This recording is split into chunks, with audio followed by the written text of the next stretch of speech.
Turkey and Syria traded attacks near their shared border in a spasm of direct, deadly violence that threatens to escalate the friction between two increasingly bitter neighbors, and more deeply entangle Syria's ally Russia. On Monday, officials in Ankara announced that at least 6 Turkish soldiers were killed in an artillery attack launched by the Syrian regime in the northwest Syrian province of Idlib.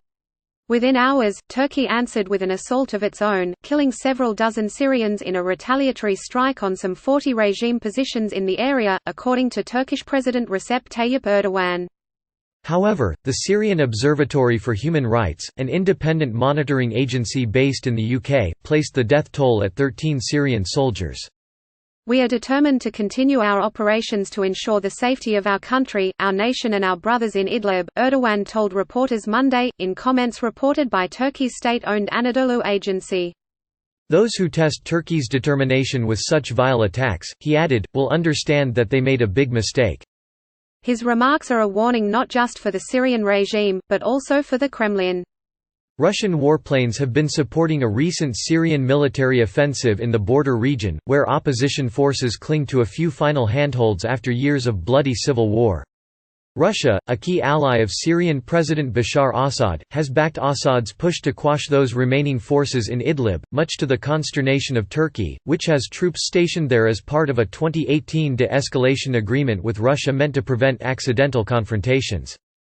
"Our brave soldiers are conducting security and humanitarian missions inside Syria in line with our agreements with Russia," Fahrettin Altan, Turkey's communications director, tweeted in a thread posted Monday. "If Russia is unable to control the Assad regime from targeting us, we will not hesitate to take actions against any threat, just as we did today in Idlib."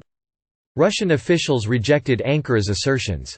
Russia's Ministry of Defense, in a statement cited by the state-run TASS news agency, said the shelling that killed Turkish troops was in fact targeted at terrorists and that the collateral damage happened because Turkey failed to notify Russia about its movements.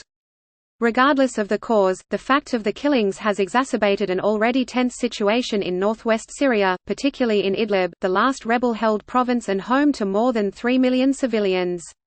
Negotiations between Russian and Turkish diplomats, who back opposing sides of the Syrian war, have done little to mitigate the violence and its effects on residents.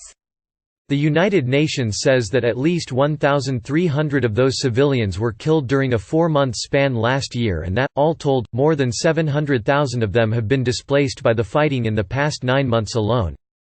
Civilians in other areas are not waiting around to see what happens. They're packing up. They're heading close to the Turkish border. Some of them are going to Idlib city, which is the capital city, NPR's Deborah Amos explained last month. But the Turkish border's as far as they can get because that border's closed. The latest attempt at a ceasefire took effect January 12, though the truce in Idlib, like several others before it, has largely failed to calm a recent surge in fighting between the Syrian regime and rebel forces in the province.